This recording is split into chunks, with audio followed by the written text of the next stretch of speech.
La MISMA se met en place petit à petit. Le premier contingent burkinabé est arrivé cet après-midi à Ségou. Les 150 hommes ont regagné Markala, lourdement armés et prêts à aider le Mali pour le recouvrement de son intégrité territoriale. Et au moment où notre armée et ses alliés poursuivent leur offensive, la sécurité se renforce dans la région de Mopti. C'est l'alerte maximale. Des patrouilles sont régulièrement menées de jour et de nuit pour contrer toute infiltration de terroristes. CAN 2013, demain, les équipes du Ghana et du Mali s'affrontent pour la deuxième journée de la poule B. Une occasion pour les Black Stars de prendre leur revanche.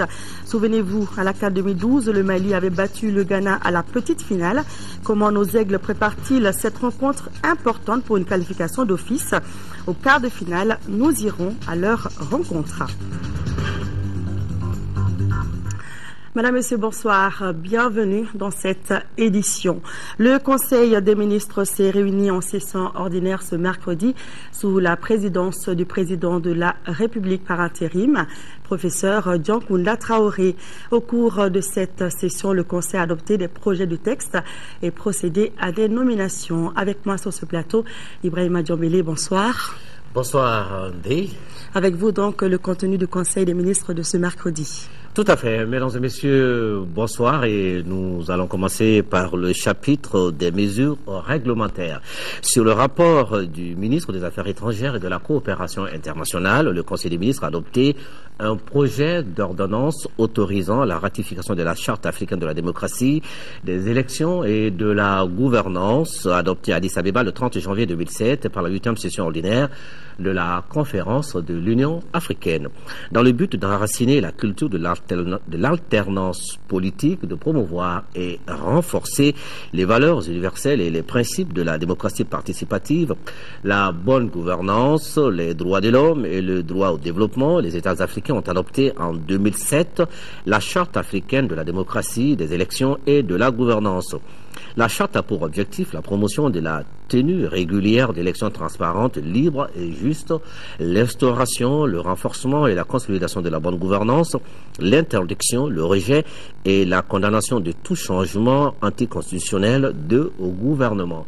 Pour l'atteinte de ces objectifs, la Charte africaine de la démocratie, des élections et de la gouvernance s'articule autour de principes axés sur l'accès au pouvoir et son exercice conformément à la constitution du pays signataire, la promotion des systèmes de gouvernement représentatif, la participation effective des citoyens au processus démocratique, au développement et à la gestion des affaires publiques, le renforcement du pluralisme politique. Les États membres s'engagent à prendre des mesures appropriées en vue de respecter les principes énoncés. Ils s'engagent également à soumettre à la Commission de l'Union africaine tous les 2 ans un rapport sur les mesures prises dans le cadre des engagements souscrits. Notre pays, le Mali, par l'adoption du présent projet d'ordonnance de ratification, entend renforcer au plan international l'engagement déjà inscrit dans sa constitution en faveur de la prise du pouvoir par les voies démocratiques. Sur le rapport du ministre du Logement, des Affaires foncières et de l'Urbanisme, le Conseil des ministres a adopté un projet de décret autorisant et déclarant d'utilité publique les travaux d'aménagement des voies d'accès à la cité universitaire de Kabala dans la commune rurale de Kalabankoro dans le cercle de Kati. Dans la recherche de solutions aux problèmes d'infrastructure, d'accueil et d'hébergement pour les étudiants, le gouvernement du Mali a créé un second pôle universitaire à Bamako, à Kabala, dans la commune rurale de Kalabankoro. Les travaux relatifs à la construction de la cité universitaire ont été déclarés d'utilité publique sans prendre en compte ceux relatifs à l'aménagement des voies d'accès consistant en un tronçon de route d'une longueur de 5,882 km auquel s'est ajouté le raccordement au village de Golobougou. L'emprise de la route d'une largeur de 40 mètres empiète sur des titres fonciers et des réalisations à caractère immobilier appartenant à des particuliers. Le présent projet de décret qui autorise et déclare d'utilité publique les travaux d'aménagement des voies d'accès à la cité universitaire s'inscrit dans le cadre des procédures prévues par le Code domanial et foncier. Son adoption permettra l'exécution des travaux et l'expropriation des propriétaires des immeubles touchés. Au chapitre des mesures individuelles, le Conseil des ministres a procédé aux nominations suivantes. Au titre du ministère de l'administration territoriale, de la décentralisation et de l'aménagement du territoire. Directeur général de l'administration du territoire, M. Bassidi Koulibaly, administrateur civil. M. Mori Bassinayoko, directeur national de l'état civil, M. Mori Bassinayoko, administrateur civil. Directeur général des collectivités territoriales, M. Adamassi Souma, administrateur du travail et de la sécurité sociale. Au titre du ministère de l'enseignement supérieur et de la recherche scientifique, secrétaire général, M. Abdrahman Menyenta, maître de conférence, conseiller technique, M. Tchefolo Kone, professeur de l'enseignement supérieur. Au titre du ministère de l'Agriculture, chef de cabinet, M. Yeya Mahaman Aydara, professeur de l'enseignement supérieur. Conseil technique, M. Seydounour Diallo, ingénieur de l'industrie et des mines. M. Abdoulaye Dambélé, ingénieur de l'agriculture et du génie rural, chargé des missions. M. Oumar Korkos, économiste. M. Ismaël Traoré, gestionnaire. Au titre du ministère de l'Artisanat et du Tourisme, chef de cabinet, M. Segui Kanté, administrateur civil, chargé de mission, M. Mamadou Niaré, analyste programmeur, M. Sekou Dissa, gestionnaire. Au titre du ministère de l'Emploi et de la Formation professionnelle, conseiller technique, M. Eri Koulibaly, vétérinaire et ingénieur d'élevage, chargé de mission, Mme Diop Binta Diallo, ingénieur, directeur des finances et du matériel, M. Sekou Bassinayoko, inspecteur des services économiques.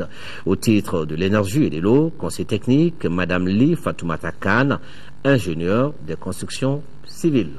Au titre du ministère de la Communication, secrétaire général, M. Mamadou Adi Traoré, ingénieur des constructions civiles. Voilà, Deïssi Soko. Merci Ibrahima. John Bélé, nous poursuivons ce journal avec ce communiqué du gouvernement. Depuis quelques jours, des informations nous sont revenues faisant état d'exactions commises sur le terrain qui frisent la violation des droits de l'homme. Le gouvernement du Mali, pour sa part, a toujours condamné de tels actes chaque fois qu'ils se sont avérés et mis l'accent sur les sanctions qui pourraient en découler. Pour leurs auteurs, le gouvernement renouvelle les instructions données par le président de la République par intérim aux forces armées de sécurité quant au respect strict des droits humains. L'armée doit être irréprochable et il ne saurait être question pour nous de cautionner des actes que nous reprochons aux terroristes. Le gouvernement rappelle aux forces armées et de sécurité le respect strict des droits humains et toutes les dispositions du droit international humanitaire et des conventions internationales en la matière. Le gouvernement veillera au respect strict de ces normes. Parlons à présent des activités du Premier ministre. Django Sissoko a successivement reçu en audience aujourd'hui le directeur du département Afrique des Nations Unies et l'envoyé spécial de la Norvège pour le Sahel. Le diplomate norvégien était venu recueillir les préoccupations du Mali en matière de reconstruction. Quant au directeur du département Afrique de l'ONU, il est venu évoquer le renforcement de la présence des Nations Unies dans notre pays. Le reportage est de Mamari Koni. C'est en application de la résolution 2085 que les Nations Unies veulent renforcer leur présence dans notre pays. Le directeur du département Afrique des Nations Unies était venu réaffirmer le soutien de l'ONU et de la communauté internationale à accompagner le Mali. Nous avons parlé de l'établissement de ce bureau des Nations Unies pour le Mali. Il s'agit d'une présence complémentaire parce que, comme vous le savez, les Nations Unies sont déjà au Mali depuis des années et des années sur des aspects de développement, etc. Et maintenant, étant donné la situation que vive le pays, le secrétaire général a bien voulu établir une présence supplémentaire pour s'occuper des aspects politiques et militaires de coopération pour aider le Mali à s'en sortir de la crise. Donc nous sommes là dans le cadre de la résolution 2085 du Conseil de sécurité. C'est une équipe d'avance des Nations Unies pour établir ce bureau. C'est dans les besoins que l'on reconnaît ses meilleurs amis, ce qui explique la présence de l'envoyé spécial du gouvernement de Norvège pour le Sahel au Mali. L'objectif était d'essayer de définir quelle contribution est-ce que la Norvège pourra donner dans la situation actuelle et aussi dans les mois et les mois à venir. Surtout à l'égard de reconstruction, réconciliation, etc. Nous avons discuté les élections aussi, mais c'est le domaine politique de reconstruction que nous avons discuté particulièrement. Vous savez peut-être que nos pays ont des liens qui datent des années 1980. Dans les semaines à venir, la Norvège fera savoir ce qu'elle peut apporter concrètement dans le cadre de la reconstruction de notre pays, a promis le diplomate norvégien. Et notez que la 18e session du sommet du mécanisme africain d'évaluation par les pairs MAEP et la 20e session du sommet des chefs d'État et de gouvernement de l'Union africaine se tiendront respectivement les 24 et 29 janvier prochains à Addis Abeba en Éthiopie. Le ministre des Maliens de l'Extérieur et de l'intégration africaine, Maître Demba Traoré, qui participera à ces deux sessions, quitte Bamako demain matin pour Addis Abeba, la capitale éthiopienne. Le président de l'Assemblée nationale par intérim s'est rendu ce matin au chevet des blessés de guerre à l'hôpital du Mali. La délégation de parlementaires était composée des membres de la commission de santé et de la commission dépenses de l'Assemblée nationale. Elle est venue apporter le message d'encouragement du peuple malien aux braves soldats. Sur place, Younes Touré a remis 500 000 francs CFA comme contribution de l'armée, de l'Assemblée plutôt. La visite était suivie par Adama Dimdi. Ces trois blessés étaient sur le théâtre des opérations à Konna dans le cercle de Mopti. Ces vaillants soldats ont défendu la patrie avec courage et détermination. C'est ce qui justifie cette visite du président de l'Assemblée nationale par intérim. Younes Touré est venu s'enquérir de leurs conditions de santé et leur apporter la compassion du peuple malien.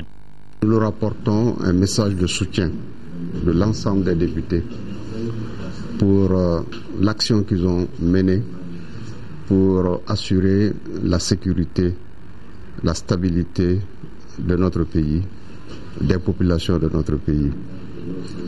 Ces hommes qui ont pris l'engagement d'aller jusqu'au sacrifice suprême, n'est-ce pas, pour que le Mali tienne debout, pour que le Mali se relève.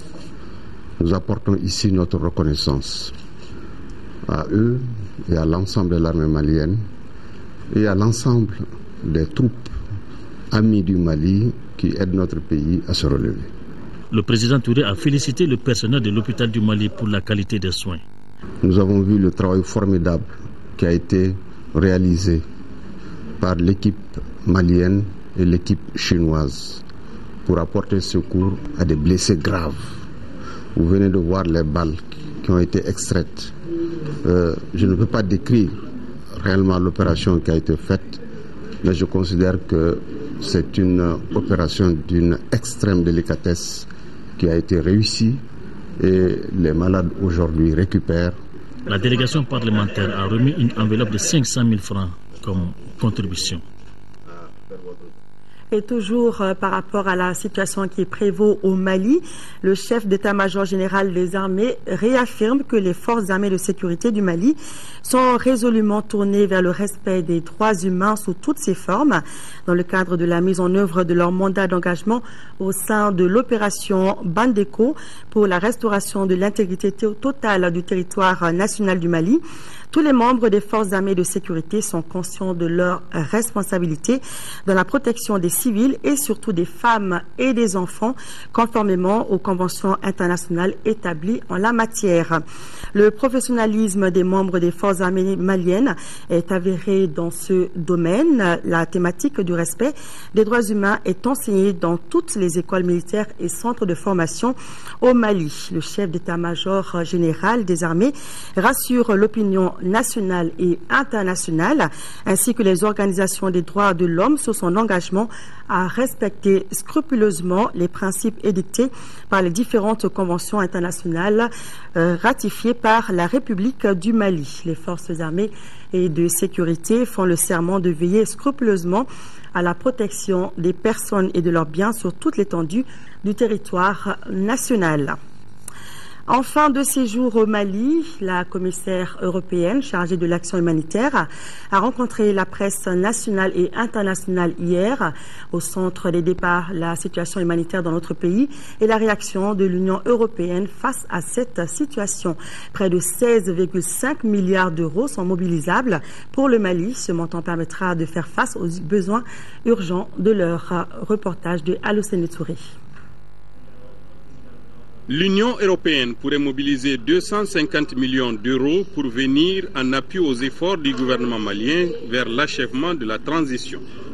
Cet appui ne tient pas compte des programmes existants dont l'essentiel des actions est consacré au renforcement de la société civile, de la sécurité alimentaire et l'approvisionnement en eau potable, notamment de la ville de Bamako.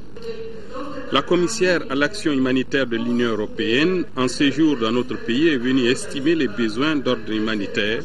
Cependant, Kristalina Georgieva insiste sur le respect du droit humanitaire en matière de conflits armés. Il faut signaler que les hostilités au nord du pays ont mis sur les routes de l'exil des centaines de milliers de nos compatriotes, essentiellement en direction des pays voisins comme le Niger, la Mauritanie et le Burkina Faso. S'y ajoute une nouvelle vague consécutive à la reconquête du pays. L'Union européenne, à travers son service humanitaire, vient en aide aussi bien aux déplacés internes qu'externes, sans oublier ceux restés sur place. La prise en charge de cette dernière catégorie requiert l'aménagement d'un couloir humanitaire pour acheminer les vivres et faciliter la fourniture des besoins courants. Je vous l'annonçais dans les titres, un premier convoi du contingent burkinabé est arrivé cet après-midi à Ségou, fort de 150 combattants. Les militaires burkinabés sont basés à Markala. Lourdement armés, les soldats du Faso se disent prêts à défendre le Mali pour qu'il recouvre son intégrité territoriale. Les combattants burkinabés ont été accueillis à l'entrée de la ville de Ségou par le gouverneur de la région et l'ambassadeur du Burkina Faso au Mali. De Ségou, la correspondance de Dougou Fanatra. C'est sous les deux drapeaux maliens et burkinabés que ce premier convoi du contingent du Faso a été accueilli par les autorités régionales de la 4e région et l'ambassadeur du Burkina au Mali à l'entrée de la ville de Ségou. Conduit par le lieutenant Naché Bori, ce convoi comprend une trentaine de véhicules civils et militaires, pick-up équipés de mitrailleuses, des camions de transport de troupes, des cars, des remorques et des ambulances. À bord de ces véhicules, plus de 150 combattants prêts à bondir sur l'ennemi. Mais que peut-on s'attendre de cette troupe du Burkina Faso basée à Markala? Remercier les plus hautes autorités de ce pays frère, le Mali, et remercier le gouverneur et l'ensemble de ses collaborateurs pour cet accueil chaleureux et fraternel, réservé donc aux éléments précurseurs du contingent du Burkina Faso. Je sais qu'il y aura un effectif qui va tourner autour de 650. Cet appui du Burkina Faso n'a pas surpris le Mali, deux pays unis par le sang, la géographie et l'histoire. Nous sommes très heureux. Je suis venu avec tous mes collaborateurs pour accueillir ce premier contingent et en même temps dire à l'ensemble de la population de la région de la cité Balanza que d'autres contingents sont attendus dans les jours à venir et plus précisément même dans cette semaine. Et nous serons toujours là ensemble avec les autorités politiques pour leur souhaiter non seulement la bienvenue et pour leur dire que nous avons besoin d'eux. Vendredi, la ville de San s'apprête à accueillir le contingent togolais. Et puis d'autres nouvelles du front, pendant que l'armée malienne et ses alliés poursuivent leur offensive sur Douentza, les forces de sécurité, police et gendarmerie en région de Mopti assurent les arrières avec vigilance par des patrouilles nocturnes sur les routes et sur le fleuve. Nos envoyés spéciaux ont accompagné ces patrouilles mixtes de police et gendarmerie à Sévaré et les brigades fluviales basées à Mopti en alerte maximale. Objectif, contrer toute infiltration de terroristes dans les villes. Moussa Arimaïga et Aliou Touré. État d'urgence vécu à Sévaré et Mopti, ligne de front du théâtre des opérations militaires et du dispositif organisationnel de l'armée malienne et ses alliés pour les contre-offensives contre le terrorisme dans cette guerre imposée à notre pays. pendant que l'armée ratisse large, que de vigilance comme ici à Mopti et Sévaré, où l'armée et la police patrouillent ensemble. Sévaré, mardi, 1h du matin. Là, nous sommes sur les routes de Mopti et Sévaré. Nous allons commencer la patrouille tout de suite. Il s'agit maintenant d'interpeller tous les conducteurs de véhicules. Arrêtez tous les véhicules. Fouillez les véhicules. Arrêtez les motocyclistes. Même les piétons. Quand vous arrêtez les piétons, vous les palpez. Mopti, là, nous sommes avec les brigades fluviales. Objectif, veiller à la contre-offensive et à toute forme d'infiltration de l'ennemi. Le rôle de la mission consiste à sensibiliser les habitants sur les rives droite et gauche jusqu'à la destination de Tongrongo, une commune rurale qui se trouve un peu devant avant qu'on a. Et à contrôler toutes les pinasses et sensibiliser les chefs du village, les paysans des localités, les bergers, pour qu'ensemble ils nous instruisent ou bien nous donnent effectivement les renseignements sur les gens qui les fréquentent. Et pour cause, dans cette guerre non conventionnelle, l'ennemi peut apparaître sous la forme la plus diverse. Vous savez, l'ennemi, c'est un ennemi non conventionnel, qui a des tactiques et des techniques qui n'ont rien à voir avec ce que nous connaissons d'habitude. Donc, c'est un ennemi infiltré que nous avons rencontré. C'est un ennemi qui est arrivé à pied, un ennemi qui est arrivé à bord de véhicules, en tenue civile, dans toutes les tenues, et confondu avec la population. Après plusieurs contrôles de routine sur l'axe Sévaré-Mopti, à l'arrivée, beaucoup d'interpellés, de suspects. Avec l'infiltration, il y a des gens qui se sont transformés en femmes, l'habillement de femmes pour effectivement ces infiltrés qui ont été arrêtés au niveau de Sévaré, et tant d'autres. Au niveau de la brigade mixte de Sévaré, on a eu à interpeller le franco-malien qui a été effectivement arrêté par la brigade mixte de gendarmerie de Sévaré. Et puis il y avait aussi Moïse Yaradi Abdraman, le malien, qui est bobo, qui est policier islamique, qui réside à Tombouctou, qu'on a envoyé à Bamako pour des enquêtes. Nous avons interpellé juste les suspects et ils ont été conduits juste au niveau du commissariat, les véhicules ainsi que juste les motos qui n'ont aucune pièce. Donc on peut juste d'ores déjà dire que la mission juste a reçu. Pour le commandement des forces armées et de sécurité à Mopti, la traque se poursuivra et se renforcera. Et puis ces messages de soutien à notre armée et à ses alliés, l'association des chefs de village de la commune du Mandé et l'association des amis d'Angers adressent leur encouragement à notre armée et la félicitent pour son engagement pour la défense de la patrie.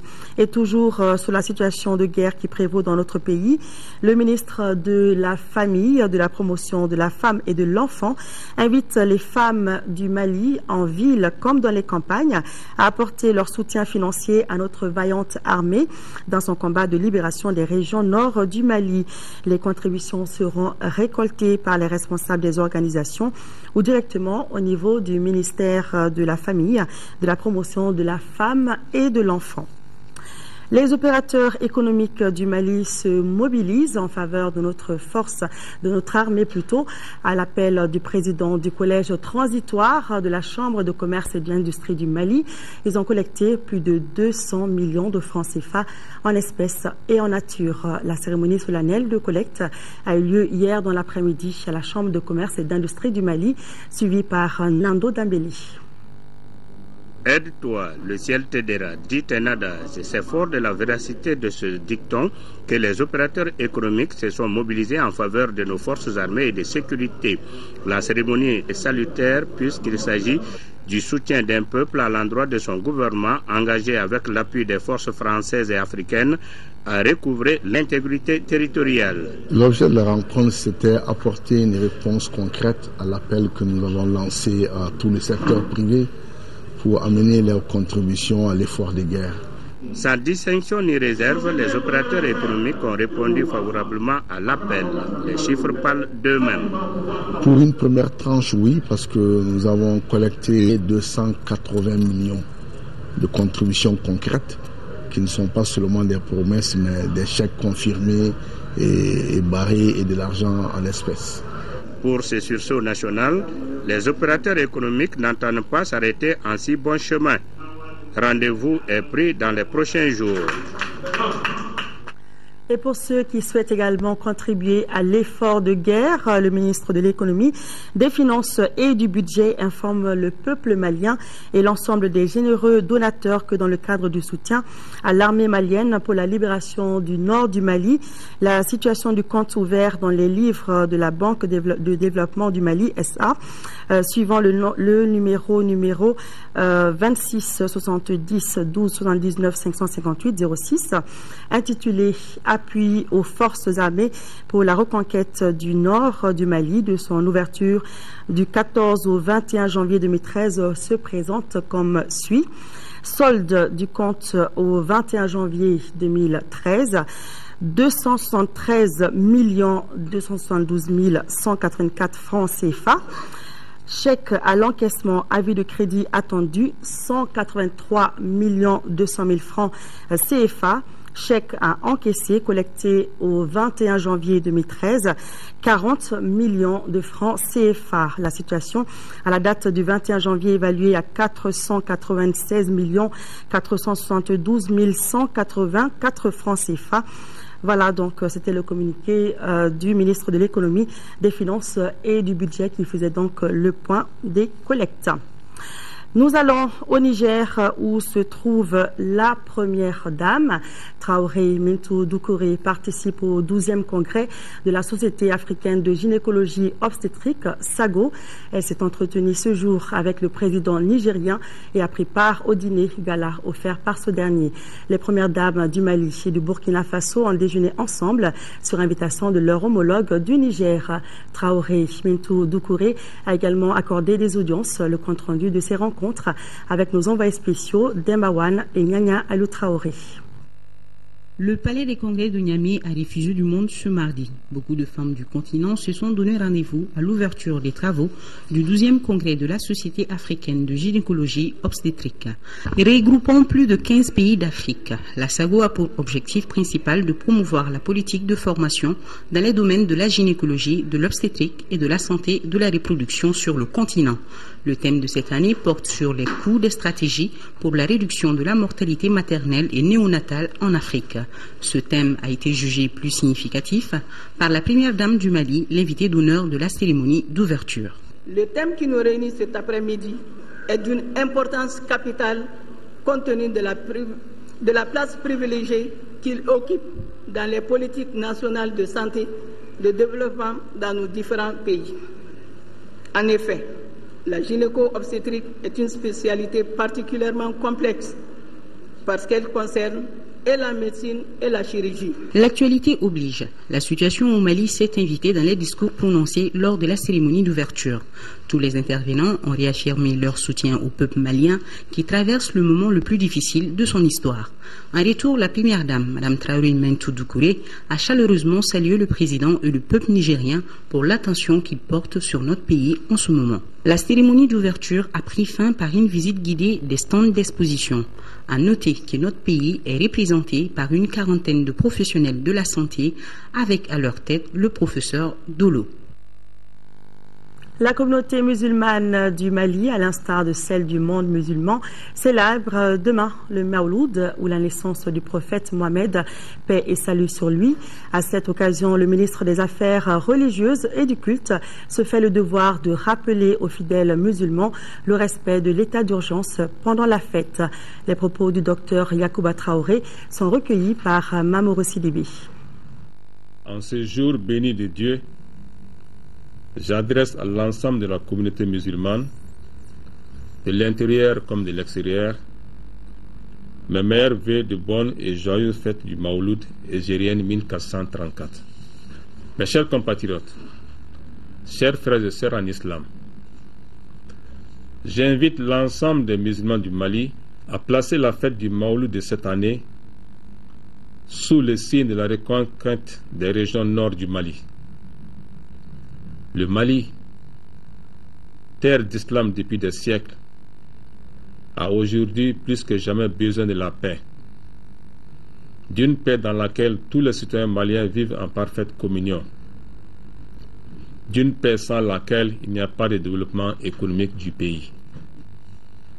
Au nom du président de la République par intérim, je remercie tous les leaders religieux d'avoir accepté de célébrer le Mawlud de cette année en tenant compte des restrictions de l'état d'urgence. Que chaque fidèle formule des bénédictions pour la cohésion sociale, l'unité nationale, l'union des cœurs et des esprits pour le retour de la paix dans notre pays. À suivre après ce journal, l'intégralité du message du ministre. Bonne fête de Mawlud à tous. La deuxième session ordinaire de la conférence épiscopale du Mali a pris fin ce mercredi à l'archevêché de Bamako. Pendant 3 jours, les évêques de notre pays ont évoqué les sujets du moment. Isaac Tienou. Tous les évêques du Mali, excepté celui de Mopti, étaient présents à cette conférence épiscopale. Deuxième de l'année pastorale 2012-2013, la rencontre a permis aux différents responsables de l'Église de discuter des sujets ayant trait à la vie de l'Église et du pays. Ils ont exhorté les chrétiens à plus de foi et à la prière. La situation socio-politique du pays a constitué le premier point de leur échange. À cet effet, ils tiennent à remercier les amis et partenaires qui sont venus et qui continuent de venir aider notre pays à sortir du gouffre dans lequel voulaient le plonger les ennemis. En effet, nous ne pouvons imaginer combien nous avons frôlé la catastrophe. Ceux qui se montrent amis et soucieux de notre liberté et de notre dignité ne peuvent que bénéficier de nos prières et de notre soutien. Le second point des échanges a opté pour une visite aux blessés de guerre. Les évêques du Mali, parlant de la situation politique et sécuritaire du pays, ont invité les Maliens et les chrétiens en particulier à la vigilance et à la prudence. Dans la perspective d'une prochaine libération des régions du Septentrion, l'Agence pour le développement du Nord du Mali, ADN, programme des activités de consolidation des acquis. Le budget 2013 d'1,2 milliard de francs CFA, adopté à la 11e session du Conseil d'administration de l'ADN, couvre justement les activités devant renforcer le tissu économique et culturel des 3 régions. Moïse Traoré. L'Agence de développement du Nord du Mali, ADN, a contribué à l'essor socio-économique des 3 régions avant l'occupation par des groupes terroristes. À travers notamment la réalisation d'infrastructures de base telles que des puits à grand diamètre, des forages équipés de pompes manuelles et solaires, des micro-barrages de retenue d'eau, des salles de classe, des pieds-à-terre, des parcs de vaccination, des caisses d'épargne et de crédit. Elle a aussi œuvré à la réinsertion socio-économique de quelques 731 jeunes dans les 3 régions du Nord dans le cadre de l'accord d'Alger. Dans la perspective d'une prochaine libération des régions occupées, la 11e session du Conseil d'administration de l'ADN examine le projet d'activité de consolidation de l'existant. Nous avons présenté un budget d'1,2 milliard et nous allons intervenir dans les domaines surtout de l'eau, c'est-à-dire la réhabilitation des ouvrages hydrauliques, la remise en fonctionnement des caisses d'épargne et des crédits. Nous allons aussi certainement poursuivre, parce que nous avons les ressources pour cela, déjà au niveau du compte d'affectation, le programme de réinsertion des jeunes, qui a démarré depuis 2010. Tir, commerce, services, etc. Tous les domaines d'activité rentables. Ce conseil d'administration devait se tenir en début d'année 2012. Aussi, il prend en compte les activités menées durant le second semestre 2011. De la situation difficile que traverse notre pays, il en a été également question au cours du 29e conseil d'administration de la Société Énergie du Mali, EDM SA. Les administrateurs demandent un engagement indéfectible de tous les acteurs concernés. Daouda Sidiki Diarra. La 29e session ordinaire du conseil d'administration d'EDM SA se tient dans un contexte socio-économique sur le plan national et international. L'on note les conséquences économiques et sociales désastreuses et multiformes de la crise du Nord, la guerre de reconquête, que nous saluons et soutenons de toutes nos forces, même si nous n'écartons pas le fait qu'elle ne manquera pas non plus d'aggraver les détériorations importantes subies depuis le début de la rébellion par les équipements et installations électriques de la société. L'évaluation de ces dites détériorations en vue d'une prise en charge rapide est à effectuer dès que la situation sécuritaire le permettra. Les travaux de ce conseil d'administration portent sur l'examen et l'approbation des budgets d'exploitation et d'investissement de l'exercice 2013. Pour ce faire, le budget d'investissement qui est financé par la Banque mondiale, la BOAD et EDMSA servira au renforcement et à l'extension du réseau, à la construction d'un centre national de conduite, entre autres. Il convient de souligner que l'atteinte des résultats globaux attendus au cours de l'exercice 2013 nécessite d'énormes efforts, et ce, dans plusieurs domaines. Le redémarrage des activités au nord, le contrôle du dépotage du combustible dans les centrales, la vulgarisation du compteur à prépaiement et de compteurs intelligents en vue d'améliorer la trésorerie et le taux de recouvrement. Malgré les multiples difficultés, la Société Énergie du Mali continue d'assurer pleinement sa mission de service public. La mairie du district de Bamako a tenu ce matin un conseil extraordinaire pour échanger sur la crise du Nord et voir comment elle pourrait participer à l'effort de guerre. Au cours de la session, il a été également question de l'état d'urgence qui doit être respecté. La mairie envisage de s'impliquer davantage pour mettre fin, par exemple, au cortège bruyant qui s'accompagne très souvent de motards qui perturbent la circulation. Mahamadou Doumbia. Cette session extraordinaire du conseil du district de Bamako s'est déroulée en deux phases. Une première intitulée « Échange sur la crise du Nord et la participation de la mairie du district à l'effort de guerre » et une seconde relative à la remise de dons aux déplacés du Nord vivant à Bamako. Au cours des premières discussions, l'appel du chef de l'État par intérim et l'intervention à temps opportun de l'armée française et celle des pays voisins ont été approuvés entièrement. C'est aussi l'occasion d'exprimer notre reconnaissance à tous nos blessés de guerre, d'avoir une pensée pieuse à tous ceux qui ont perdu la vie, et notamment aux soldats français Damien Boiteau tombés aux toutes premières heures des attaques, à son pays, à sa famille, et aux familles de nos soldats. Je voudrais, au nom de tout le conseil, leur témoigner notre gratitude. À propos de l'état d'urgence, ce sont les cortèges de mariage qui ont retenu l'attention et ont été décriés en ce moment précis. Le conseil a demandé au maire du district d'impliquer toutes les communes afin de mettre fin au cortège bruyant accompagné de motards qui perturbent la circulation. Pour apporter son soutien financier, la mairie du district a décidé d'offrir aux forces armées et de sécurité 10 millions de francs CFA lors d'une cérémonie ultérieure. Autre aspect de cette session extraordinaire, le conseil municipal de la ville d'Angers en France a décidé d'apporter une contribution de 50 000 € en deux étapes. La première tranche de 25 000 €, soit 16 millions de francs CFA, a permis d'acheter des produits de première nécessité. Les bénéficiaires sont les collectivités de Kidal, Gao, Tombouctou, Mopti, Ségou, les 6 communes du district, des associations et des centres d'accueil.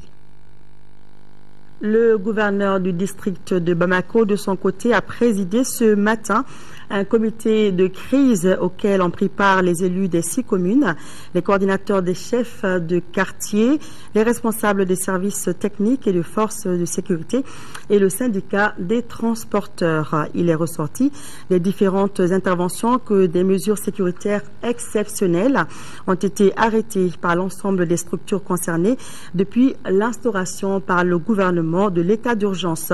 Ces mesures vont de l'organisation des patrouilles de grande envergure à l'interdiction des manifestations sur les voies et places publiques, à la sécurisation des points stratégiques dans la capitale, ainsi que l'élaboration d'un plan sanitaire d'intervention en période de crise.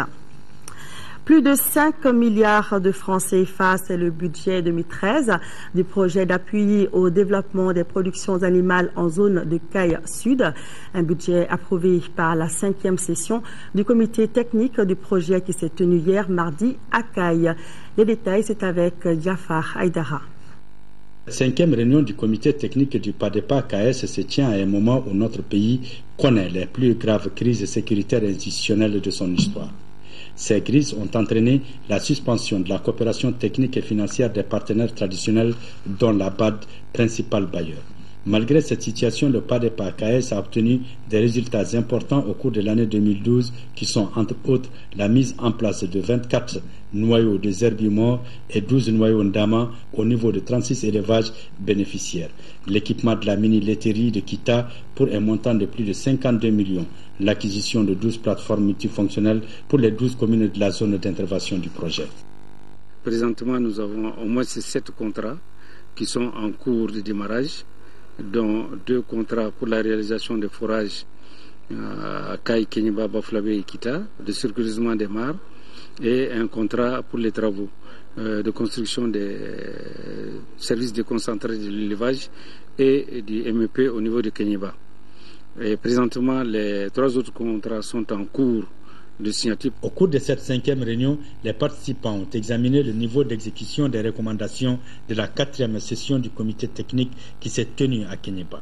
Le rapport 2012 a fait ressortir que les 5 recommandations formulées sont aujourd'hui exécutées. Il s'agit de l'acquisition du TF pour le siège du PADEPA, l'obtention de l'agrément de la mini-laiterie de Kita. Face aux efforts en cours et aux défis à relever, je voudrais réitérer l'attachement des autorités de la région de Caille à l'atteinte des objectifs du projet et je demeure convaincu de l'accompagnement efficace et sans faille de tous les responsables administratifs et politiques de la zone pour que ce projet réponde au mieux aux préoccupations des populations de notre région. Le budget 2013 du projet s'élève à plus de 5 milliards de francs CFA. Il faut rappeler que le projet d'appui au développement des productions animales dans la zone Caille Sud est conjointement financé par le gouvernement du Mali et la Banque africaine de développement. Le ministre de la Famille, de la Promotion de la Femme et de l'Enfant était à 2 cérémonies hier. La présentation de la médaille décernée à l'Association malienne des villages d'enfants SOS et la remise d'1 500 000 francs CFA offerts par les enfants de la diaspora pour leurs camarades déplacés du Nord. Fatoumata Kone. Après près de 30 ans d'assistance aux enfants en situation difficile, l'Association malienne des villages d'enfants SOS a décroché cette année une médaille intitulée Médaille Herman Gainer. Cette médaille est le fruit d'une implication vigoureuse de l'association auprès des enfants du menu. La médaille a été présentée à la ministre de la Promotion de la Femme, de la Famille et de l'Enfant. Cette médaille qui vient de nous être décernée nous motivera davantage et nous encouragera à mieux mériter les enfants et les jeunes dont nous avons la charge. Nous sommes sûrs que vous continuerez à mériter ce rang et à redoubler d'efforts pour des succès encore plus éclatants. Nos félicitations vont tout naturellement aussi à tous vos collaborateurs qui, dans les villages d'enfants SOS, œuvrent quotidiennement à offrir aux enfants des conditions de vie décentes et un cadre familial leur permettant de s'épanouir. Entre la distinction et l'encouragement, il n'y a qu'un pas. Les enfants de la diaspora, plus précisément du Gabon, viennent de montrer un bel exemple de sagesse dans ce sens. Ils ont remis une enveloppe symbolique d'1 500 000 francs CFA au ministre des Maliens de l'extérieur de l'intégration africaine pour les enfants déplacés du nord du Mali. Les enfants viennent de prouver que si nous avons quelque chose en commun, c'est notre pays. Et aucun sacrifice, à mon avis, n'est de trop pour le préserver. C'est pourquoi je m'en vais remettre cette enveloppe de 1 500 000 à Madame la ministre pour le compte des enfants déplacés du Nord. Selon la ministre, ces 2 activités contribuent sans nul doute à l'émergence des enfants du Mali. La confection des panneaux de signalisation des services publics est désormais réglementée comme prévu par un décret qui a été pris en Conseil des ministres. C'était le 30 décembre 2003. Les panneaux doivent comporter le drapeau, la devise de la République, le logo du service ou les armoiries de la République. Ils doivent obligatoirement être inscrits en français et en langue nationale selon les milieux. L'exemple a été donné cet après-midi au ministère du Travail, de la fonction publique et des relations avec les institutions où le premier panneau a été inauguré. Pour plus de détails, écoutons Mamadou Namori Traoré au micro de Agali Ag Agissa.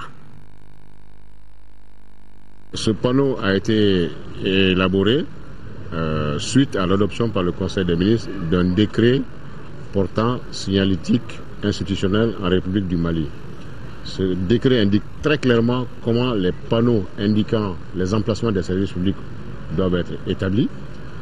Vous venez de voir comment ce panneau est établi, avec la disposition du drapeau, des armoiries, du nom du pays, la devise du pays.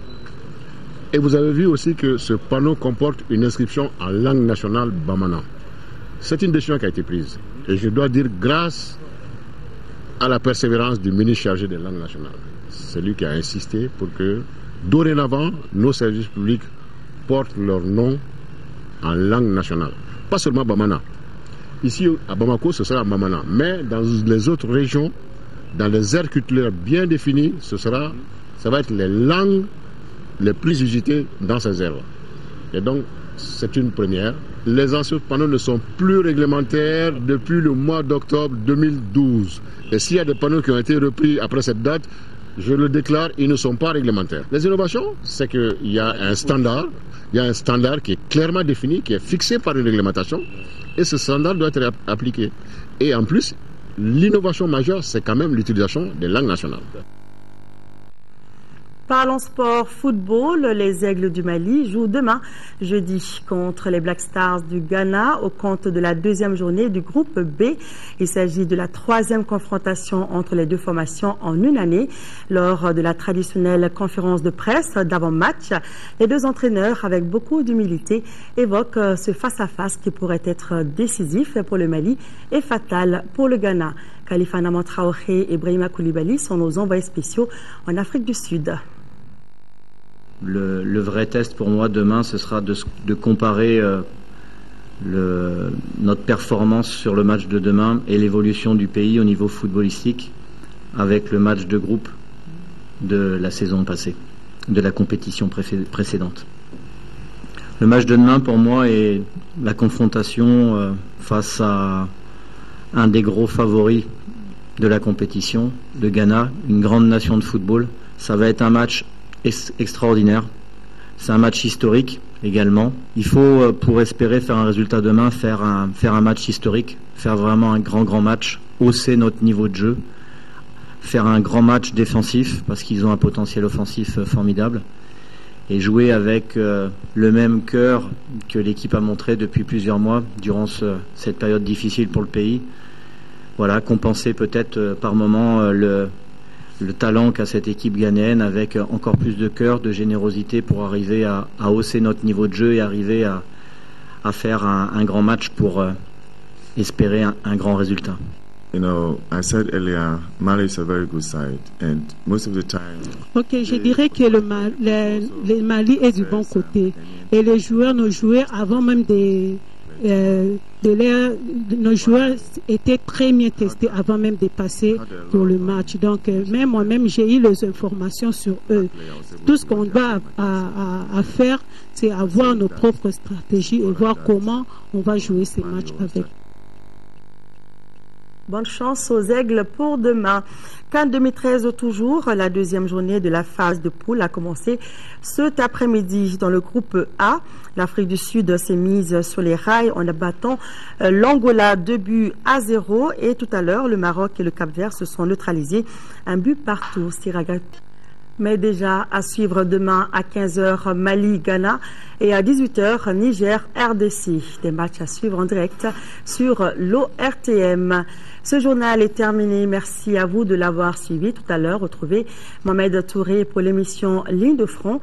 Il sera également avec vous demain à 13h. Quant à moi, j'aurai le plaisir de vous retrouver après les matchs. Aux environs de 22h, le journal de la CAN avec Ousmane Daou. Et puis l'information continue sur notre chaîne et sur le site www.ortm.ml. Bonne soirée sur l'ORTM tout en ayant une pensée profonde pour nos compatriotes vivant encore sous occupation. La libération totale du territoire, c'est pour bientôt. Merci et bonsoir.